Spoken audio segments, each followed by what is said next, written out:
નમો લોહે સૌહરિહંતાનમ નમો લોહે સૌદાનમ નમો લોહે સૌહાયરિયાન નમો લોહે સૌજાયાનમ નમો લોહે સૌતિભાવતી સાવનમ ઓમકારમિંદુ સંયુક્ત નિત્યમ ધ્યાયંતિ યોગિન કામદમોક્ષનો છે ઓંકારાય નમો નમઃ મંગલમ ભગવાન મંગલમ કુટુંબોની મંગલમ કુંડારીઓ જૈન્દ્રમો સુમંગલમ નમઃ સમય સાધાય સ્વાનુભૂત્યા ચકાસ્તે ચિત્તવાય ભવાય સર્વમાં વિભાવ નિરુદ્ધની દાતા. નિયમસાર ભગવાન કુંકુંદાચાર્ય રચિત નિયમસાર તથા મુનિવર પદ્મપ્રબમલધારી દેવ રચિત તાત્પર્ય વૃત્તિ ટીકા એનો સ્વાધ્યાય ચાલે છે. એમાં 7 અધિકારો આપણે પૂરા કર્યા. આજે 8મો અધિકાર શરૂ કરીએ છીએ. શુદ્ધ નિશ્ચય પ્રાયશ્ચિત અધિકાર.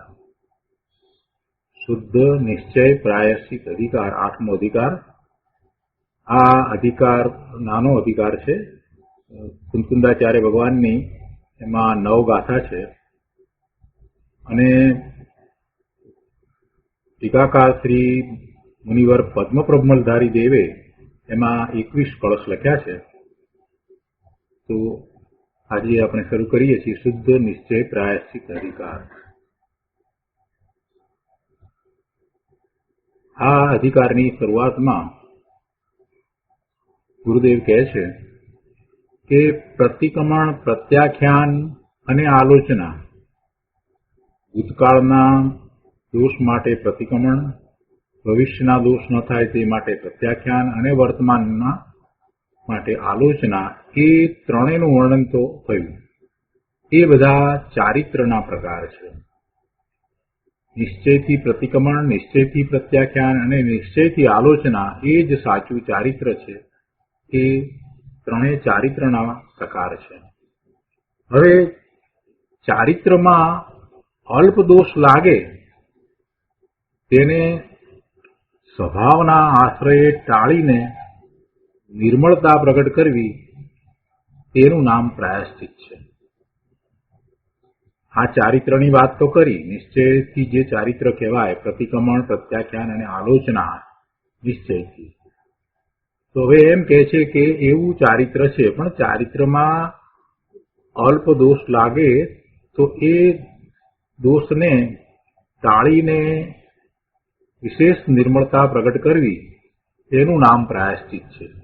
એટલે કોઈને એમ થાય કે પ્રતિક્રમણ, પ્રત્યાખ્યાન અને આલોચનાની વાત આવી અને ફરી પાછી પ્રાયશ્ચિતની કેમ વાત આવી? તો આ પ્રાયશ્ચિતની વાતનું આ તાત્પર્ય છે. હવે સમસ્ત દ્રવ્યકર્મ, ભાવકર્મ તથા નો કર્મના સંન્યાસના હેતુભૂત શુદ્ધ નિશ્ચય પ્રાયશ્ચિત અધિકાર કહેવામાં આવે છે. એમાં પહેલી ગાથા, કુંકુંદાચાર્ય ભગવાનની પહેલી ગાથા એટલે કે ગાથા 113. વદ સમિધિ સંજમ પરિણામો કરણી કહો ભાવો સો હવદી પાયાચ્છિતમ અણવરયમ ચેવ કાયવ્યો.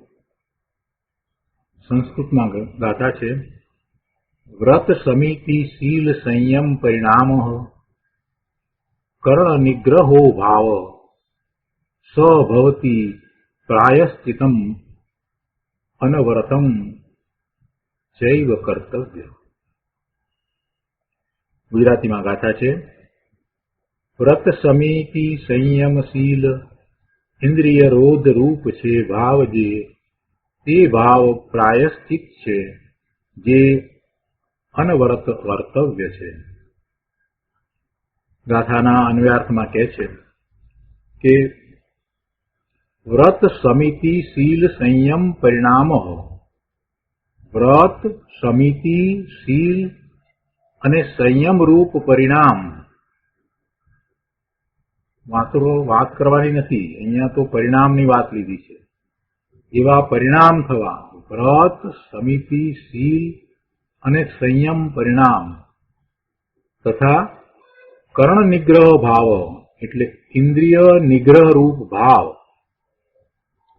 સ પ્રાયશ્ચિતમ ભવતી, તે પ્રાયશ્ચિત છે અને તે અનવરતમ નિરંતર કર્તવ્ય, અને તે નિરંતર કર્તવ્ય છે. શું કર્તવ્ય નિરંતર બતાવ્યું? કે વ્રત, સમિતિ, શીલ અને સંયમ રૂપ પરિણામ તથા ઇન્દ્રિય નિગ્રહ રૂપ ભાવ તે પ્રાયશ્ચિત છે, અને તે પ્રાયશ્ચિત એ નિરંતર કર્તવ્ય છે. સાધકને આવું પ્રાયશ્ચિત નિરંતર હોય, પોતાને ક્યાંય પણ કોઈ પ્રકારે જાણતા અજાણતા જે દોષ થાય એનું પ્રાયશ્ચિત હોય છે. ટીકામાં મુનિરાજ કહે છે કે આ નિશ્ચય પ્રાયશ્ચિતના સ્વરૂપનું કથન છે. 5 મહાવ્રત રૂપ, 5 સમિતિ રૂપ, શીલ રૂપ અને સર્વ ઇન્દ્રિયોના અને મન વચન કાયાના સંયમરૂપ પરિણામ તથા 5 ઇન્દ્રિયોનો નિરોધ એ પરિણતિ વિશેષ તે પ્રાયશ્ચિત છે. 5 મહાવ્રત રૂપ, 5 સમિતિ રૂપ, શીલ રૂપ અને સર્વ ઇન્દ્રિયોના અને મન વચન કાયાના સંયમ રૂપ પરિણામ. એને તો આપણે ચારિત્ર કહીએ છીએ, પણ પહેલા જ ગુરુદેવે સમજાવ્યું કે એમાં કોઈ દોષ ન લાગે એવું આ નિશ્ચયથી ચારિત્ર, અને જો દોષ લાગ્યા હોય તો એ દોષનું આ પ્રાયશ્ચિત છે. એટલે એ પ્રાયશ્ચિત હોય એ પણ કેવું હોય? અંતરંગ જ હોય ને. જયારે ચારિત્ર અંતરંગ દર્શાવ્યું છે તો પછી પ્રાયશ્ચિત જે છે તે પણ અંતરંગ જ હોય. એ કઈ બાહ્ય ક્રિયાથી પ્રાયશ્ચિત થઈ જાય એમ હોય નહીં. આપણે પ્રાયશ્ચિત લઈએ દોષ માટે થઈ અને ગુરુ પાસે જઈ અને પ્રાયશ્ચિત લઈએ છીએ, તો એમાં એક કોઈક પ્રકારે આપણને ક્રિયા વગેરે દર્શાવે છે, પણ સાચું પ્રાયશ્ચિત અંતરંગ જ હોય. જો ચારિત્ર અંતરંગ છે તો પછી એનું પ્રાયશ્ચિત પણ અંતરંગ જ હોય, અને પછી સાથે એ પ્રકારે બાહ્યમાં ક્રિયા હોય એ વાત જુદી છે. પણ એ તો બધો ઉપચાર છે. નિશ્ચયથી જે ચારિત્ર છે તો એમાં કોઈ દોષ લાગ્યો હોય એને માટેનું જે આ પ્રાયશ્ચિત, એ પ્રાયશ્ચિત પણ અંતરંગ જ હોય. એટલે અહીંયા એ જ વાત લાગે. આપણને એમ થાય કે આ તો પહેલા વાત આવી એવી જ વાત આવી. પ્રભુ એમ જ હોય ને. આખું ચારિત્ર જે છે તે અંતરંગ છે તો પછી એનું પ્રાયશ્ચિત પણ અંતરંગ જ હોય, બાહ્ય હોય જ નહીં. શું કહે છે અહીંયા? 5 મહાવ્રત રૂપ, 5 સમિતિ રૂપ, શીલ રૂપ અને સર્વ ઇન્દ્રિયોના તથા મન વચન કાયાના સંયમ રૂપ પરિણામ તથા 5 ઇન્દ્રિયોનો નિરોધ એ પરિણતિ વિશેષ, એવી પરિણતિ વિશેષ, એવી દશા થવી, વિશેષ દશા, તે પ્રાયશ્ચિત છે. પ્રાયશ્ચિત એટલે પ્રાય ચિત્ત. સંધિ છૂટી પાડીએ તો પ્રાય ચિત્ત, પ્રાયશ્ચિત એટલે પ્રાય ચિત્ત. પ્રચુરપણે નિર્વિકાર ચિત્ત.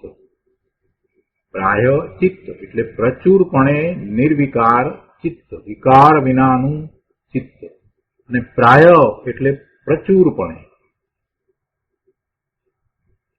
અંતર્મુખાકાર પરમ સમાધિથી યુક્ત પરમ જીન યોગીશ્વર પાપરૂપી અટવીને બાળવા માટે અગ્નિ સમાન.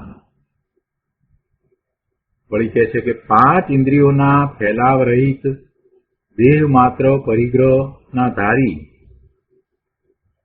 સહજ વૈરાગ્યરૂપી મહેલના શિખરના શિખામણી સમાન અને પરમ આગમરૂપી પુષ્પરસ ઝરતા મુખવાળા પદ્મપ્રભે આ પ્રાયશ્ચિત નિરંતર કર્તવ્ય છે. એટલે એવા પ્રાયશ્ચિત કોને છે એની વાત અહીંયા ટીકાકાર મુનિરાજે દર્શાવી છે. તો એનો વિસ્તાર આપણે પૂજ્ય ગુરુદેવ પાસેથી સમજીએ. નિયમસાર પ્રવચન સદગુરુ પ્રવચન પ્રસાદ ભાગ બીજો પાના નંબર 661. અહીંયા અન્વયાર્થ પછીથી ગુરુદેવ કહે છે કે આ ગાથામાં જે વ્રત આદિના પરિણામ કયા છે તે રાગ રહિત સમજવા. બહુ સ્પષ્ટ કરી દીધું. જો વ્રત આદિના પરિણામ હોય અને એમાં જો રાગ હોય તો દોષ આવે, અને અહીંયા તો દોષનું તો પ્રાયશ્ચિત કરવા બેઠા છીએ. દોષને માટે તો પ્રાયશ્ચિત કરવું છે, તો પછી પ્રાયશ્ચિતમાં કેવા પરિણામ હોવા જોઈએ? એ દોષ રહિત પરિણામ હોવા જોઈએ, એટલે કે રાગ રહિત જ હોય ને. શું કહે છે ગુરુદેવ? આ ગાથામાં જે વ્રત આદિના પરિણામ કયા છે તે રાગ રહિત સમજવા. કેમ કે આ નિશ્ચય પ્રાયશ્ચિતનું કથન છે. પ્રાયશ્ચિત તો દોષ માટે કરીએ છીએ, અને પછી એમાં જે પ્રાયશ્ચિત કરીએ એની અંદર પાછો રાગ, તો પછી પ્રાયશ્ચિત થયું જ ન કહેવાય, ફરીથી નવા દોષ લાગ્યા. એટલે એવું હોય નહીં, એ રાગ રહિત જ પરિણામ હોય. શું કહે છે કે આ ગાથામાં જે વ્રત આદિના પરિણામ કયા છે તે રાગ રહિત સમજવા.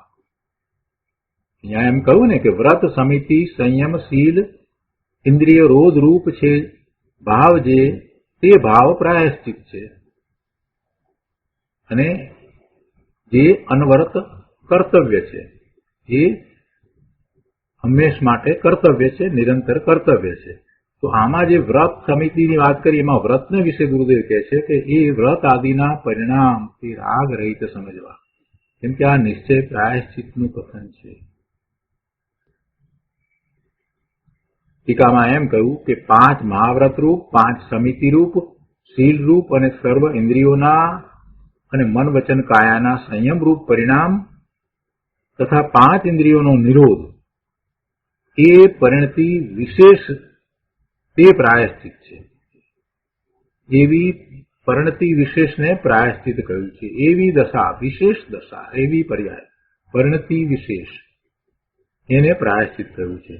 તો એને સમજાવતા ગુરુદેવ કહે છે કે ત્રિકાળી જે શુદ્ધ આત્મ સ્વભાવ તેના અવલંબને રાગ આદિ ભાવની ઉત્પત્તિ ન થવી તે જ નિશ્ચયથી અહિંસા વ્રત છે.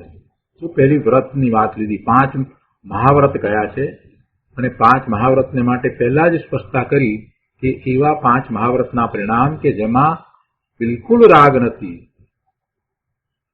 તો પહેલું વ્રત અહિંસાનું વ્રત, તો એ કેવું હોય અને કઈ રીતે હોય? તો કે છે કે ત્રિકાળી જે શુદ્ધ આત્મ સ્વભાવ, જે ત્રણેય કાળે શુદ્ધ રહેતો આત્માનો સ્વભાવ, એવા પોતાના પરમાત્મા સ્વરૂપ, એવા ધ્રુવ સ્વરૂપ, તેનું અવલંબન લેતા ત્યાં એકાગ્રતા કરતા રાગ ઉત્પન્ન જ ન થાય, રાગ આદિ ભાવની ઉત્પત્તિ જ ન થાય, તે નિશ્ચયથી અહિંસા વ્રત છે. હિંસાનો ભાવ એ તો બહુ સ્થૂળ વાત કરી દીધી. અહીંયા તો કે છે કે રાગાદિ સમગ્ર પ્રકારના ભાવની ઉત્પત્તિ જ ન થવી. રાગાદિ ભાવ કહ્યું છે, રાગ આદિ એટલે બધા જ ભાવ એમાં આવી ગયા. કોઈ પણ ભાવની ઉત્પત્તિ જ ન થવી તે નિશ્ચયથી અહિંસા વ્રત છે. માત્ર જીવની હિંસાનો ભાવ ન થવો એમ નહીં, પણ રાગાદિ ભાવની ઉત્પત્તિ ન થવી એને અહિંસા કહી, નિશ્ચયથી અહિંસા કહી. શા માટે? એની વાત તો આપણે ઘણી વાર કરી છે. એટલા માટે કે પોતાનો જે ત્રિકાળ શુદ્ધ સ્વભાવ છે એવો ભાવ, એવા ભાવે જીવ હોવો જોઈએ, અને એવા ભાવના સ્થાને જો રાગાદિ ઉત્પન્ન થાય તો પોતાનું ભાવ મરણ થાય છે, પોતાના સ્વભાવ ભાવનો ઘાત થઈ જાય છે. અને એવો સ્વભાવ ભાવનો ઘાત કોણ કરે છે? કોઈ પર કરતું નથી, પોતે જ વિભાવ ભાવે થઈને પોતે જ શુભ કે અશુભ ભાવે થઈને પોતાના સ્વભાવ ભાવનો ઘાત કરે છે, એટલે એમ એને સ્વહિંસાનો પ્રસંગ આવે છે. આપણે તો અનાદિથી આ જ કરતા આવ્યા છીએ, પોતાના સ્વભાવ ભાવનો ઘાત કરી રહ્યા છીએ. કૃપાળુદેવે પણ કહ્યું છે ને, ક્ષણ ક્ષણ ભયંકર ભાવ મરણે કાં હો રાચી હો. આ ભાવ મરણ કોણ કરે છે? આ ભાવ મરણ આપણે કરી રહ્યા છીએ. આપણો સ્વભાવ, એ સ્વભાવનું મરણ થાય છે. કેમ મરણ થાય છે? કેમ કે આપણે શુભ કે અશુભ ભાવે થઈએ છીએ, રાગાદી ભાવ થાય છે. તેથી જે સ્વભાવ છે એ ભાવ, શુદ્ધ ભાવ, એનું મરણ થાય છે, એની હિંસા થાય છે. એટલે નિશ્ચયથી અહિંસા કોને કહી? નિશ્ચયથી અહિંસા એને કહી કે કોઈ પ્રકારનો અન્ય ભાવ જ ઉત્પન્ન ન થાય. સ્વભાવ ભાવને છોડીને બીજો અન્ય ભાવ ઉત્પન્ન ન થાય તો નિશ્ચયથી તે અહિંસા વ્રત છે. એટલે ગુરુદેવે અહીંયા એમ કહ્યું કે ત્રિકાળી જે શુદ્ધ આત્મ સ્વભાવ છે, એવા પોતાના શુદ્ધ સ્વભાવનું અવલંબન લેતા હવે કોઈ રાગાદી ભાવની ઉત્પત્તિ નથી થતી. તેથી પોતાનો સ્વભાવ છે તે એવો ને એવો જળવાઈ રહ્યો, પોતે સ્વભાવ ભાવે થઈ રહ્યો, અને એમ ભાવ મરણનો પ્રસંગ જ ના આવ્યો. એટલે નિશ્ચયથી એને અહિંસા વ્રત છે. બહુ શાંતિથી વસ્તુને સમજવાની જરૂર છે. આટલી સૂક્ષ્મતા આ કાળને વિશે ગુરુદેવ સિવાય બીજા કોઈએ સમજાવી નથી. પ્રભુ અહીંયા કહે છે, સત એવો જે ધ્રુવ સ્વભાવ, તેના આશ્રયે વિતરાગ ભાવ પ્રગટે, તે જ પરમાર્થે સત્ય વ્રત છે. સત્યનું વ્રત કોને કહ્યું? સ્થૂળતાથી તો આપણે એમ કહીએ છીએ કે અસત્ય ન બોલવું, અસત્યનું આચરણ ન કરવું, એ સત્ય વ્રત છે. પણ નિશ્ચયથી સત્ય વ્રત શું છે? તો પોતાનો ધ્રુવ સ્વભાવ છે. પોતે ભગવાન આત્મા ધ્રુવ સ્વભાવે છે, એ બદલાતો નથી, એક રૂપ રહે છે, અને એવું એનું હોવાપણું છે.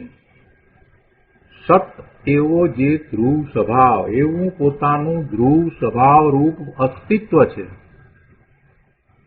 તો એવું અસ્તિત્વ સ્વીકારવું, એની શ્રદ્ધા થવી, અને એવા અસ્તિત્વના આશ્રયે વિતરાગ ભાવ પ્રગટે, તે પરમાર્થે સત્યવ્રત છે.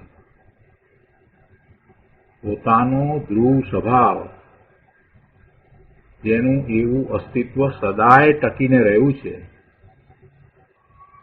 જે વસ્તુ કોઈને કારણે ટકીને રહી છે એમ નહીં, પોતે પોતાના કારણે ટકીને રહ્યો છે. પોતે ધ્રુવ સ્વભાવ ભગવાન આત્મા છે, તો પોતાના એવા સ્વભાવનું હોવાપણું, એનું અસ્તિત્વ એ પોતાને કારણે છે, કોઈ પરને કારણે નથી. અને એવું અસ્તિત્વ અનાદિ અનંત છે. તો એવા અસ્તિત્વનો સ્વીકાર અને શ્રદ્ધા થવા, અને એવા પોતાના ધ્રુવ સ્વભાવ સત જે હોવાપણે છે, કાયમ એક સરખો ટકીને રહ્યો છે, એનો આશ્રય થાય. એનો આશ્રય થાય એટલે વિતરાગતા પ્રગટે છે. એવો વિતરાગ ભાવ પ્રગટે છે, તો તે જ પરમાર્થે સત્ય વ્રત છે. બહુ સુંદર વ્યાખ્યાઓ છે પ્રભુ. તો અહિંસા વ્રત અને સત્ય વ્રતની નિશ્ચયથી વ્યાખ્યા કરી.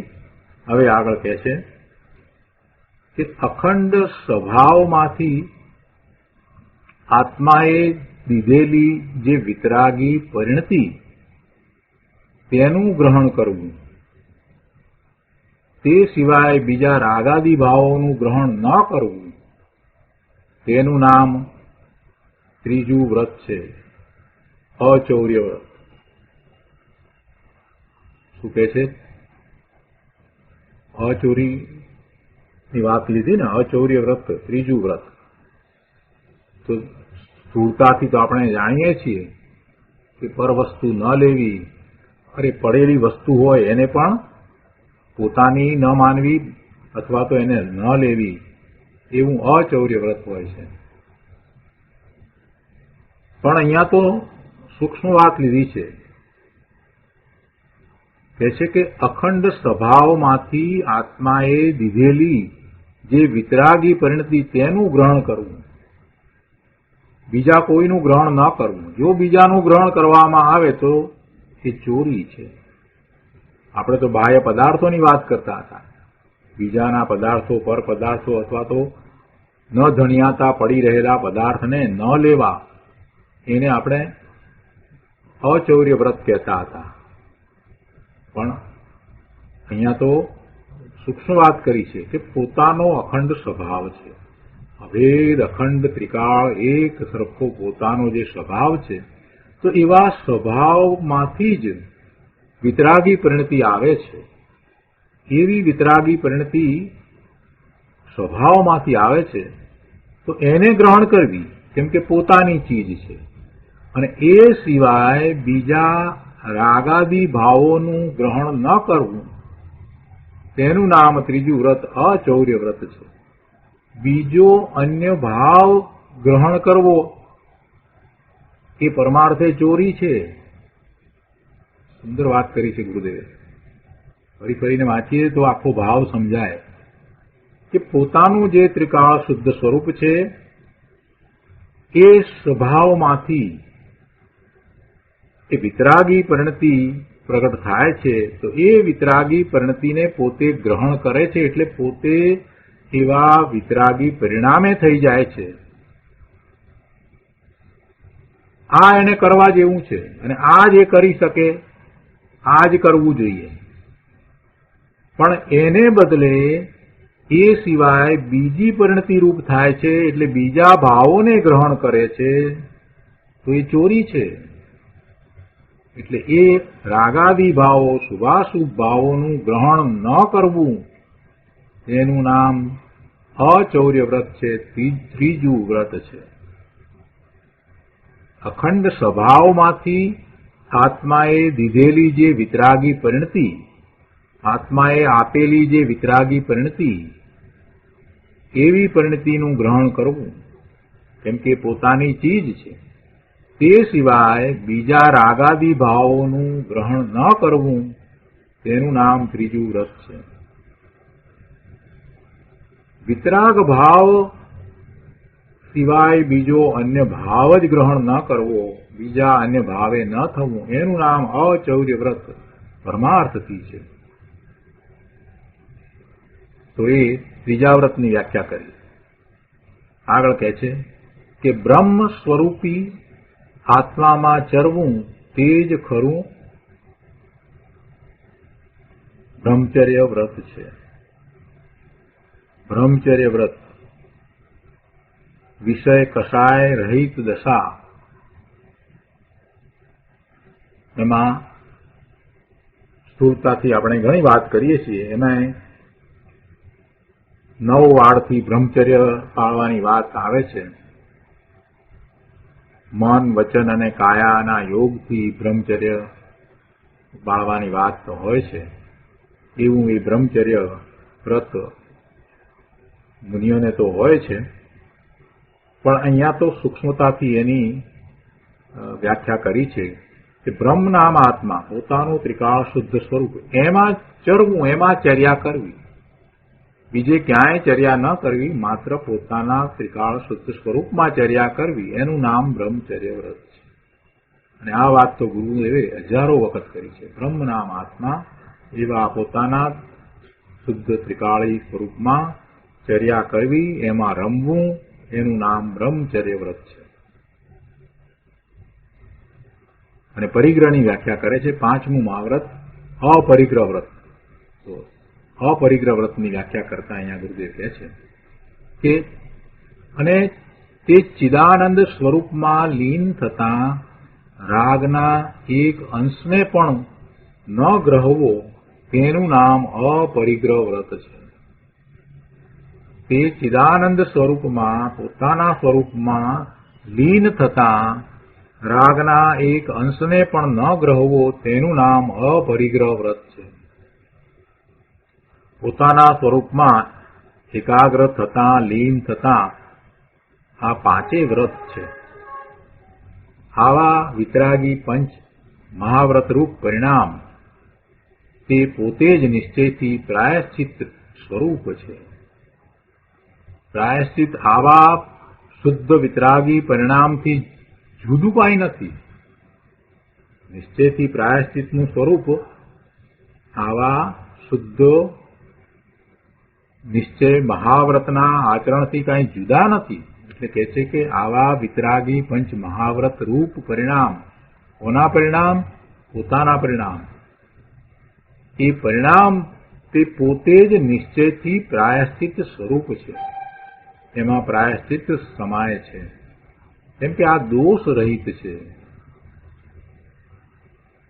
અંતરંગ ચારિત્ર છે તો પ્રાયશ્ચિત પણ અંતરંગ જ છે. આગળ કે છે અહીંયા 662માં પાના ઉપર બીજા પેરેગ્રાફમાં કે એ જ પ્રમાણે 5 સમિતિ, ક્રિયા સમિતિ, ભાષા સમિતિ, અષણા સમિતિ વગેરે 5 સમિતિ આપણે પહેલા કરી ગયા છીએ. નિયમસારમાં એનો ઘણો વિસ્તાર આવ્યો. તો ગુરુદેવ કહે છે કે 5 સમિતિ પણ નિશ્ચયથી આત્માના અવલંબન રૂપ વિતરાગ ભાવ જ છે અને તેનું નામ નિશ્ચય પ્રાયશ્ચિત છે.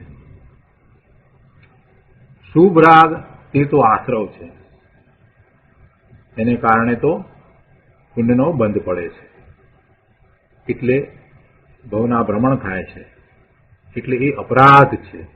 શુભ રાગ તે તો આશ્રવ છે, અપરાધ છે. તેના અભાવરૂપ જે વિતરાગ ભાવ છે તે જ પ્રાયશ્ચિત છે. અશુભ ભાવની તો વાત જ જવા દો, એ તો બહુ દૂરની વાત થઈ ગઈ. એ તો ન હોય, પણ કહે છે કે શુભ ભાવ છે, શુભ રાગ એ પણ આશ્રવ છે, એ અપરાધ છે. તો એના અભાવરૂપ જે વિતરાગ ભાવ છે તે જ પ્રાયશ્ચિત છે. એક અંતર્મુખ વિતરાગી પરિણતિમાં વ્રત આદિના આ બધા પ્રકાર આવી જાય છે. પોતે સ્વરૂપનું લક્ષ્ય કરીને અંતર્મુખ થાય અને એવી જ્યારે એની પરિણતિ થાય, એવી વિતરાગી દશા થાય, તો એમાં આ 5 મહાવ્રત અને સમિતિના ભાવ એમાં આવી જાય છે. આ બધા પ્રકાર એમાં આવી જાય છે. પ્રાયશ્ચિત એમાં સમાય છે અને કહે છે કે તે વિશુદ્ધ પરિણતિનું નામ જ શુદ્ધ પ્રાયશ્ચિત છે. એક અંતર્મુખ વિતરાગી પરિણતિમાં વ્રત આદિના બધા પ્રકાર આવી જાય છે અને તે વિશુદ્ધ પરિણતિનું નામ જ શુદ્ધ પ્રાયશ્ચિત છે. આવી પરિણતિ થવી એ જ પ્રાયશ્ચિત છે. પ્રાયશ્ચિત એટલે પ્રાય વત્તા ચિત્ત, અર્થાંત પ્રચુરપણે નિર્વિકાર ચિત્ત, તે જ પ્રાયશ્ચિત છે. સ્વભાવના અવલંબને વિશેષ નિર્વિકારી પરિણતિ થવી તેનું નામ પ્રાયશ્ચિત છે. વિશેષ નિર્વિકારી, વિકાર રહિત, અને અહીંયા કહે છે કે વિશેષ નિર્વિકારી પરિણતિ થવી તેનું નામ પ્રાયશ્ચિત છે. કઈ રીતે થાય? સ્વભાવના અવલંબને, સ્વભાવનો આશ્રય લેતા વિશેષ નિર્વિકારી પરિણતિ થવી તેનું નામ પ્રાયશ્ચિત છે. હવે કહે છે કે મુનિઓને આવું શુદ્ધ પ્રાયશ્ચિત નિરંતર કર્તવ્ય છે. આગળ કહે છે, જુઓ, પોતે પોતાની વાત કરે છે. ગુરુદેવ કહે છે કે ટીકાકાર મુનિરાજનું નામ પદ્મપ્રભમલધારી દેવ છે અને પદ્મપ્રભુ એટલે એ અહીંયા પદ્મપ્રભુનું નામ પણ લઈ લીધું છે. કે છે કે ટીકાકાર મુનિરાજનું નામ પદ્મપ્રભુ છે. એવા છે પદ્મપ્રભુ મુનિ, અંતર્મુખાકાર પરમ સમાધિથી યુક્ત છે. 6ઠા 7મા ગુણસ્થાને ઝૂલતી અંતર્મુખ દશામાં વર્તે છે. 7મા ગુણસ્થાને નિર્વિકલ્પ ધ્યાનમાં છે અને પછી સવિકલ્પ દશામાં આવે છે તો 6ઠું ગુણસ્થાન છે. પાછા 7મા ગુણસ્થાને આત્માના પ્રત્યુસ્વ સંવેદન સહિત નિર્વિકલ્પ ધ્યાનમાં અંતર્લીન થાય છે. ક્ષણ માટે બહાર આવે છે અને પાછા સ્વરૂપમાં ચાલ્યા જાય છે. એવા સાતમા છઠ્ઠા ગુણસ્થાને ઝૂલતા મુનિરાજની વાત છે. એટલે કહે છે કે સાતમા ગુણસ્થાને ઝૂલતી અંતર્મુખ દશામાં વર્તે છે. પરમ જીન યોગીશ્વર છે. પાપરૂપી અટવીને બાળી નાખવા માટે અગ્નિ સમાન છે. સાતમા ગુણસ્થાનની દશામાં કોઈ પાપના ભાવ થતા જ નથી. છઠ્ઠા ગુણસ્થાને મુનિરાજને તો શુભ ભાવ હોય છે, અશુભ ભાવ તો હોતો જ નથી. અંતરમાં અખંડ ચૈતન્ય પિંડને સમસ્તપણે ગ્રહ્યો છે, તેથી તે જ પરિગ્રહ છે, બીજો કોઈ પરિગ્રહ નથી. અંતરમાં અખંડ ચૈતન્ય મૂર્તિ પોતે ભગવાન આત્માને સમસ્તપણે ગ્રહ્યો છે, એ જ એકમાત્ર પરિગ્રહ છે. એટલે પોતે જ પરિગ્રહ છે. પોતે પોતાને ગ્રહ્યો છે. પોતે અખંડ ચૈતન્ય મૂર્તિ ભગવાન આત્માને એને પોતે સમસ્તપણે ગ્રહ્યો છે, તેથી તે જ પરિગ્રહ છે. અને 12મા માત્ર દેહનો જ પરિગ્રહ છે. વળી સહજ વૈરાગ્યરૂપી મહેલના શિખરની ટોચ ઉપરના મણિ સમાન છે. જો દેહના પરિગ્રહની વાત કરી તો કૃપાળુદેવે પણ વાત કરી, પણ એ દેહનો પરિગ્રહ વાસ્તવમાં ખરેખર એમને નથી. નિશ્ચયથી તો દેહને ક્યાં એ પોતાનો માને છે? દેહથી તો તદ્દન ભિન્ન છે. પોતે દરેક સમયે દેહથી ભિન્ન થયા છે. વર્તમાન પર્યાયથી જ્યારે ભિન્ન છે, દેહથી પણ ભિન્ન છે. આ ગતિ છે, આ શરીર છે, એ બધાથી પોતાને ભિન્ન અનુભવે છે. એવું ભેદ જ્ઞાન તો સતત વર્તે જ છે, પણ કહેવા માત્ર દેહનો પરિગ્રહ કહેવાય. એટલે એ અપેક્ષાએ અહીંયા વાત કરી છે, કેમ કે મુનિરાજની વાત છે અને હજી સિદ્ધ નથી થયા, એટલે દેહ છે ને. અને આગળ કહ્યું કે વળી સહજ વૈરાગ્યરૂપી મહેલના શિખરની ટોચ ઉપરના મણિ સમાન છે. આવો તો ઉત્તમ એમનો વૈરાગ્ય છે. અને પરમ આગમરૂપી પુષ્પરસ જરતા મુખવાળા છે. પરમ આગમ રૂપી પુષ્પરસ જરતા મુખવાળા છે. આગમનો રસ ઝરી રહ્યો છે એવા પદ્મપ્રભુ સ્વામીની વાત કરી. આવા પદ્મપ્રભે આવું શુદ્ધ પ્રાયશ્ચિત નિરંતર કર્તવ્ય છે. એવા મુનિરાજને આવું શુદ્ધ પ્રાયશ્ચિત નિરંતર હોય છે એમ કહે છે.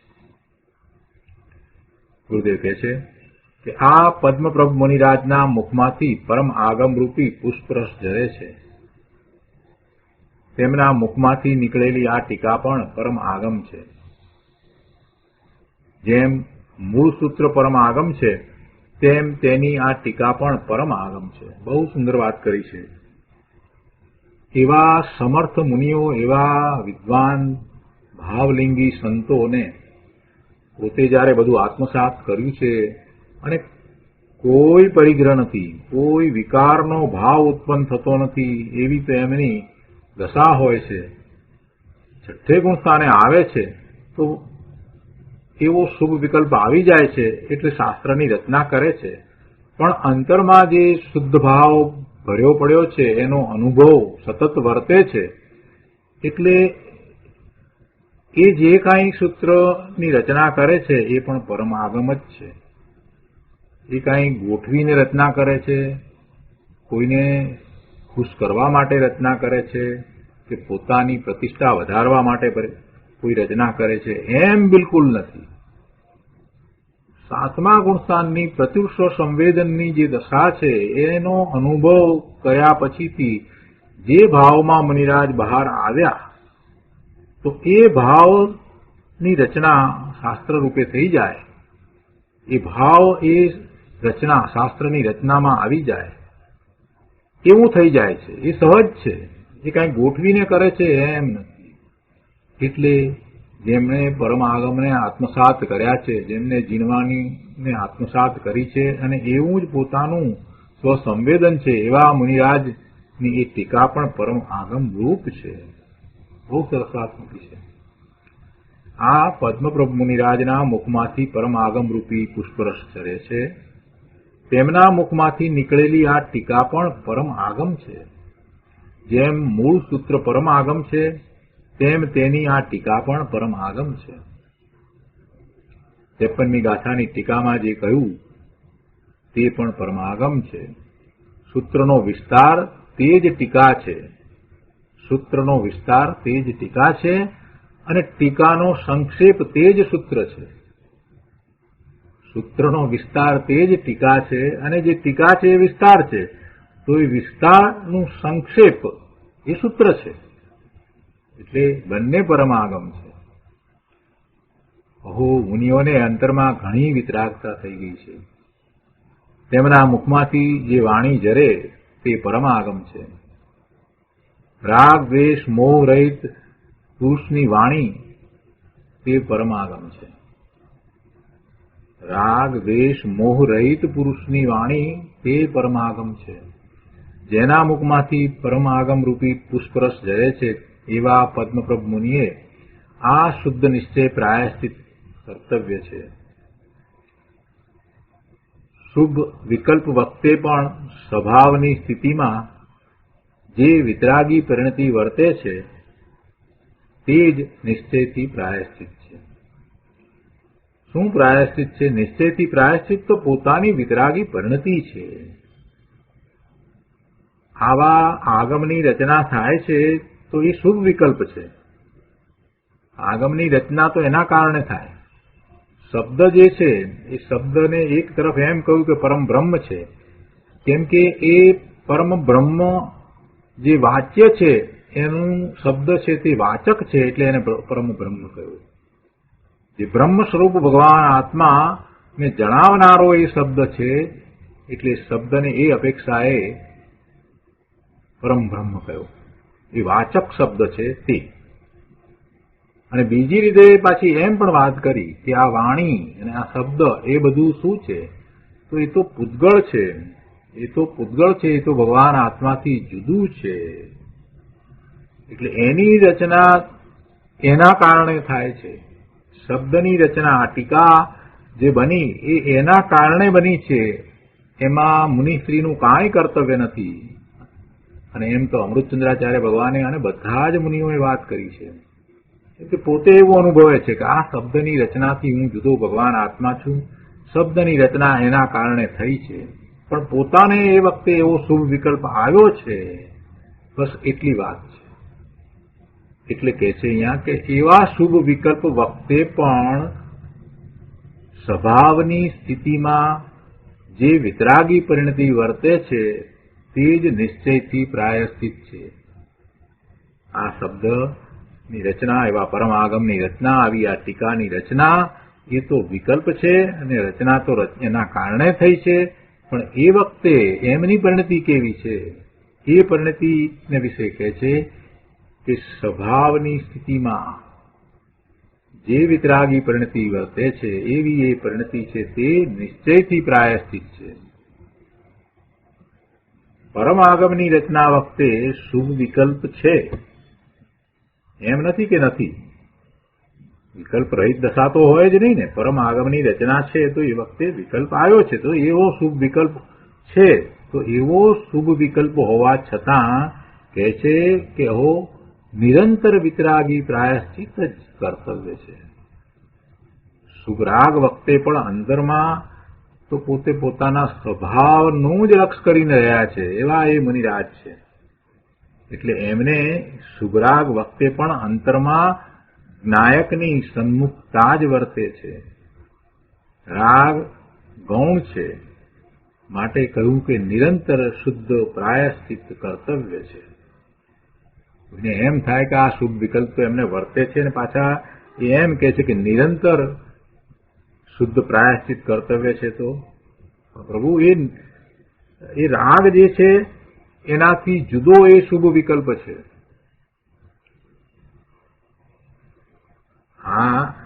શાસ્ત્રની રચના કરવાનો જે શુભ વિકલ્પ આવ્યો છે એમાં કોઈ રાગ નથી.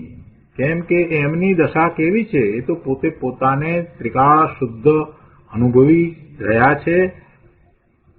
ભલે એ વખતે 12મા છે છતાંય એમની પરિણતિ તો શુદ્ધ જ છે. એમને તો જ્ઞાયકની સન્મુખતા સદાય વર્તે જ છે. એટલે રાગ તો ગૌણ થઈ ગયો છે, ત્યાં રાગ છે જ નહીં. આ શાસ્ત્રની રચનાનો શુભ વિકલ્પ છે ત્યાં રાગ તો ગૌણ થઈ ગયો છે, ત્યાં રાગ છે જ નહીં એમ કહેવાય. કેમ કે અંતરમાં તો જ્ઞાયકની સન્મુખતા જ વર્તે છે. પોતે 7મા ગુણસ્થાને નિર્વિકલ્પ દશામાં પોતાના સ્વરૂપમાં ઘણી લીનતા કરીને પ્રચુર સ્વસંવેદનનો અનુભવ ઘણો કાળ કરીને જયારે બહાર આવ્યા છે અને આવી ટીકાની રચનાનો શુભ વિકલ્પ આવ્યો છે તો એ વખતે પણ ભલે 12મા છે ત્યારે પણ એમને જ્ઞાયકની સન્મુખતા જ વર્તે છે. રાગ તો ગૌણ છે. માટે કહ્યું કે નિરંતર શુદ્ધ પ્રાયશ્ચિત કર્તવ્ય છે. પોતાને મુનિદશા કેવી વર્તે છે તે ટીકામાં વર્ણ્યું છે અને તે કહીને મુનિદશા ઓળખાવી છે. તો આ રીતે આ 113મી ગાથાનો વિસ્તાર પૂરો થાય છે. ઘણી પ્રયોજનભૂત વાત ગુરુદેવે સમજાવી. હવે આ 113મી ગાથાની ટીકા પૂર્ણ કરતા મુનિરાજ શ્રી પદ્મપ્રમલધારી દેવ એક કળશ કહે છે. કળશ નંબર 180, શ્લોક 180. પ્રાયશ્ચિતમ ભવતી સતતમ સ્વ આત્મચિંતા મુનિના મુક્તિમ યાતિ સ્વસુખરતયસ્તેન નિર્દૂત પાપા અન્યા ચિંતા યદી ચ યમીના તે વિમૂઢા સ્મરાર્તા પાપાહ પાપમ વિદધતિ મુહુ કિમ પુનશ્ચિત્ર એતત. 180મા શ્લોકના અર્થમાં કહે છે કે મુનિઓને સ્વ આત્માનું ચિંતન તે નિરંતર પ્રાયશ્ચિત છે. મુનિઓને સ્વ આત્માનું ચિંતન તે નિરંતર પ્રાયશ્ચિત છે. નિજ સુખમાં રતિવાળા તેઓ તે પ્રાયશ્ચિત વડે પાપને ખંખેરી મુક્તિને પામે છે. પહેલી વાત તો એ કરી કે સ્વ આત્મચિંતન એ પ્રાયશ્ચિત છે અને સ્વ આત્મચિંતન મુનિઓને સદાય હોય છે, નિરંતર હોય છે. એમાં વચ્ચે અંતર ગાળો પડતો નથી કે થોડી વાર માટે બંધ થઈ જાય એમ નથી. આત્માનું ચિંતન તો સતત હોય છે. એ નિર્વિકલ્પ હોય કે સવિકલ્પ હોય પણ એમને સ્વ આત્મચિંતન તો નિરંતર હોય જ છે ને એ જ પ્રાયશ્ચિત છે. નિજ સુખમાં રતિવાળા તેઓ, નિજ સુખ તો આત્મામાંથી આવતું સુખ એની વાત કરી છે. એમાં રતિવાળા તેઓ તે પ્રાયશ્ચિત વડે પાપને ખંખેરી મુક્તિને પામે છે. જો મુનિઓને સ્વ આત્મા સિવાય અન્ય ચિંતા હોય તો તે વિમૂઢ કામાર્થ પાપીઓ ફરી પાપને ઉત્પન્ન કરે છે. આમાં શું આશ્ચર્ય છે? તો બે વાત સાથે લઈ લીધી. મુનિઓને શું હોય અને જો મુનિઓ એનાથી ચલિત થઈ જાય તો શું થાય એ વાત પણ કરી કે સ્વ આત્મા સિવાય અન્ય ચિંતા હોય તો તે વિમૂઢ કામાર્થ પાપીઓ ફરી પાપને ઉત્પન્ન કરે છે. અને એમાં કાંઈ આશ્ચર્ય નથી. એ પાપને ઉત્પન્ન કરે છે.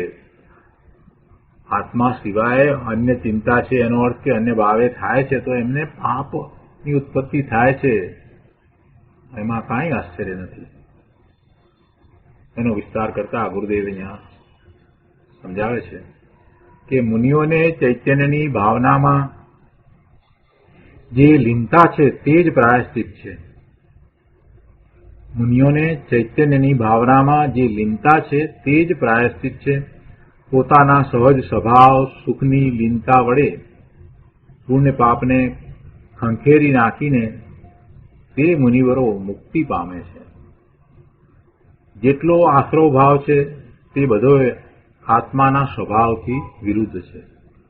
આત્માનો સ્વભાવ તો કઈ આશ્રવનો નથી. એટલે આશ્રવ ભાવ કોઈ પણ હોય, શુભ હોય કે અશુભ હોય, એ બધો ભાવ જે છે આશ્રવનો ભાવ એ આત્માના સ્વભાવથી વિરુદ્ધ છે. આત્મામાં કોઈ એવો ગુણ નથી કે જેને કારણે એને આશ્રવ થાય.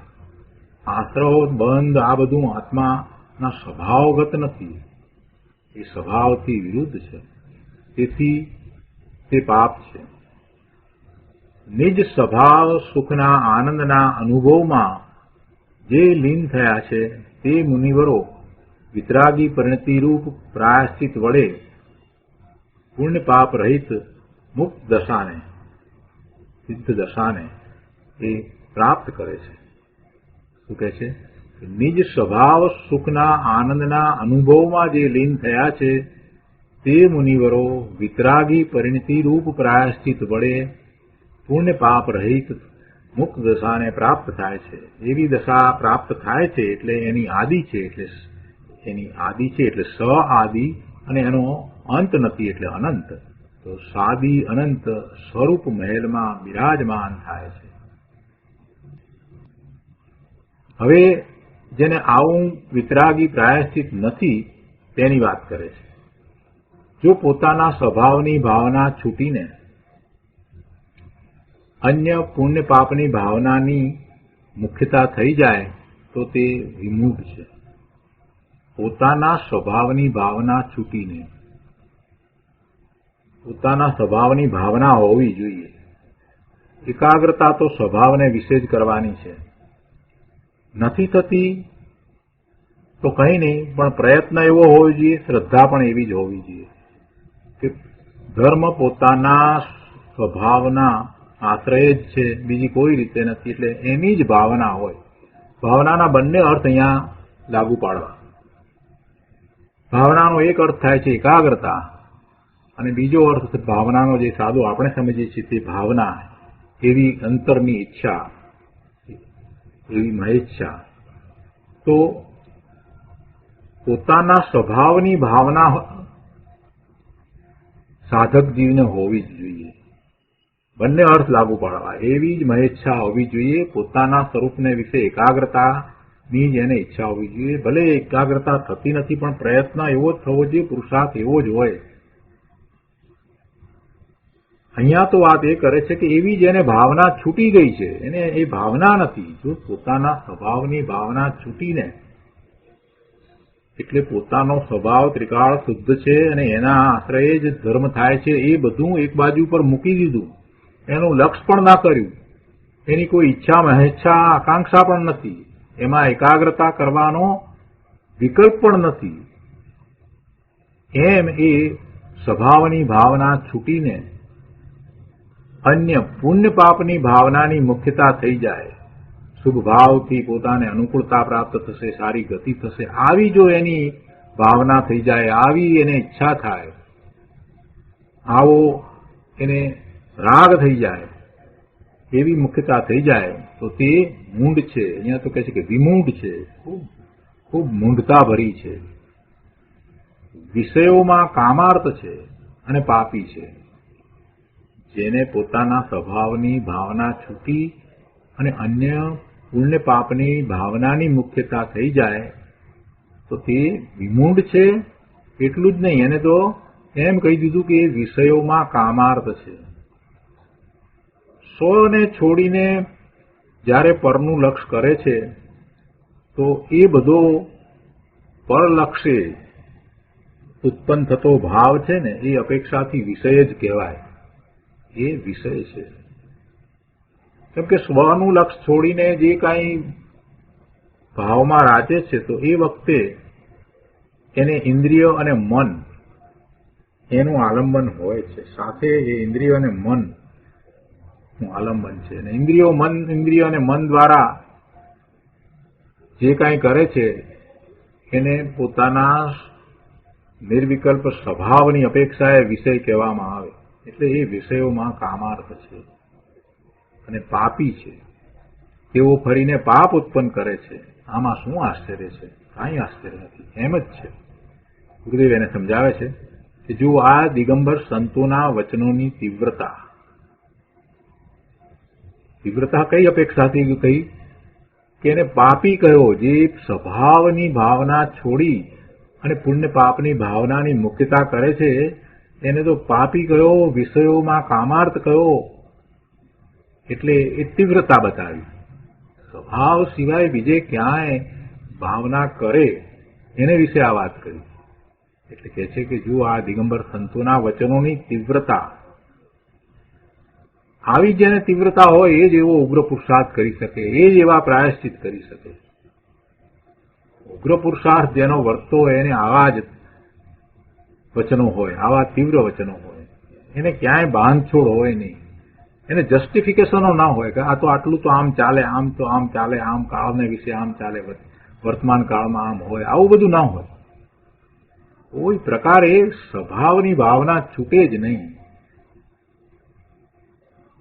કહે છે કે આ દિગંબર સંતોના વચનોની તીવ્રતા ઉગ્ર પુરુષાર્થના આ વચનો છે. જેવા ઉગ્ર પુરુષાર્થી મુનિઓ છે એમની એવી શુદ્ધ ભાવના છે તો સહજ વાત છે કે એમને આ સ્વભાવથી વિમુખ થવાની કોઈ વાત હોય એ ક્યાંથી ગમે. એટલે એવા ઉગ્ર પુરુષાર્થીના વચનો છે એમ કહીએ. આ મુનિરાજના વચનો છે. જો સ્વભાવની રુચિ ખસીને, સ્વભાવની રુચિ છૂટીને પુણ્ય પાપની રુચિ થઈ તો તે જીવ મિથ્યાત્વથી મૂંડ છે. સ્વભાવની રુચિ છૂટીને બીજાની રુચિ થવી એનો અર્થ એ થયો કે સ્વભાવ સિવાય બીજે કાંઈક એને પ્રાપ્ત કરવા જેવું છે, સ્વભાવ સિવાય બીજે કાંઈક એને હિતકારી છે, સ્વભાવ સિવાય બીજે કાંઈક એને ઇષ્ટ છે. આ તો મિથ્યાત્વ થયું. આ તો મોટામાં મોટું મિથ્યાત્વ થયું. એટલે કહે છે કે જો સ્વભાવની રુચિ ખસીને પુણ્ય પાપની રુચિ થઈ તો તે જીવ મિથ્યાત્વથી વિમૂઢ છે, કામાર્થ છે, પાપી છે. કેમ કે મિથ્યાત્વ જેવું બીજું કોઈ પાપ નથી. મિથ્યાત્વ કહ્યું ને, મિથ્યાત્વ જેવું બીજું પાપ નથી. એ વાત તો આપણે ઘણી વાર કરી છે. જીવ રખડે છે મિથ્યાત્વને કારણે રખડે છે. ગમે તેવા ક્રૂર ભાવ કર્યા હોય, નરકમાં જાય એવા ભાવ કર્યા હોય તો એથી કાંઈ એને રખડવું થાય છે એમ નથી. અનંતાનુબંધીનું કારણ કૃપાળુદેવે બહુ સ્પષ્ટ સમજાવ્યું અને આપણે તત્વધારામાંથી એનો સ્વાધ્યાય તો ઘણી વાર કર્યો છે. અનંતાનુબંધીનું કારણ શું છે? એ કાંઈ નરકમાં જાય એવા તીવ્ર દ્વેષના પરિણામ છે? ના, એ કાંઈ અનંતાનુબંધીનું કારણ નથી.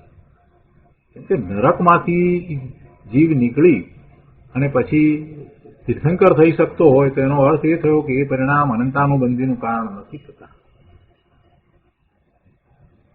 તો મિથ્યાત્વ જે છે એ જ રખડવાનું કારણ છે. મિથ્યાત્વ જેવું બીજું પાપ નથી. મિથ્યા દ્રષ્ટિ જીવ પરભાવની ભાવનાથી ફરીને પાપની ઉત્પત્તિ કરે છે. ફરીને એટલે ફરી એમ.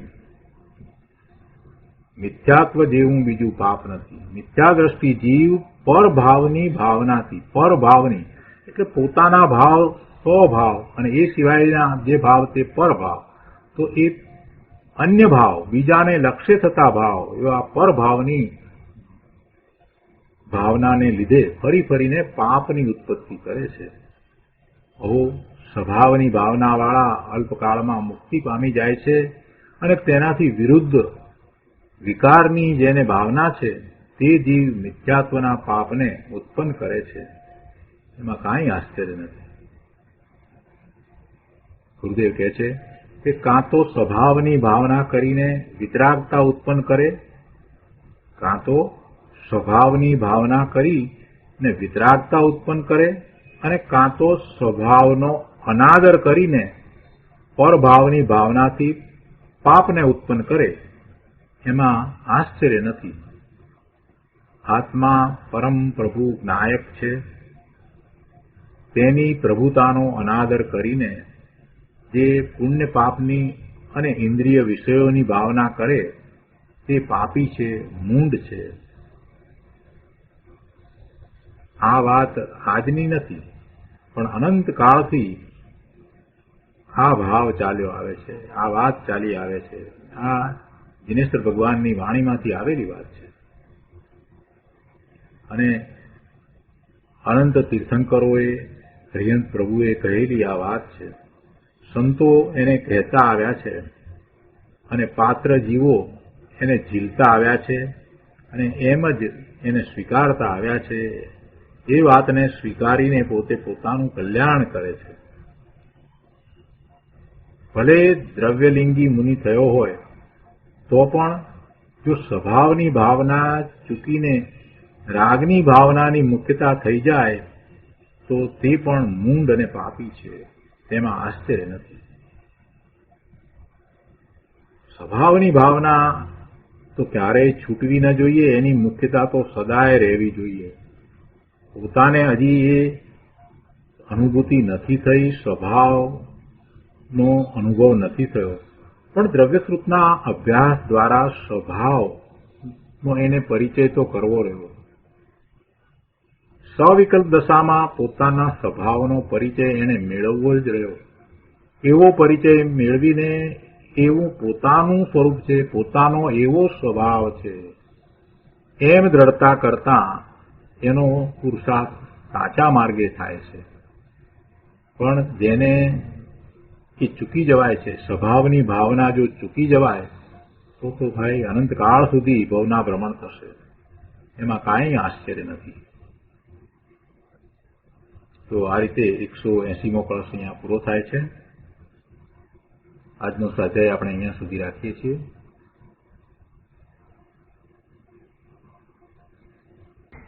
હવે સુખધામ બોલી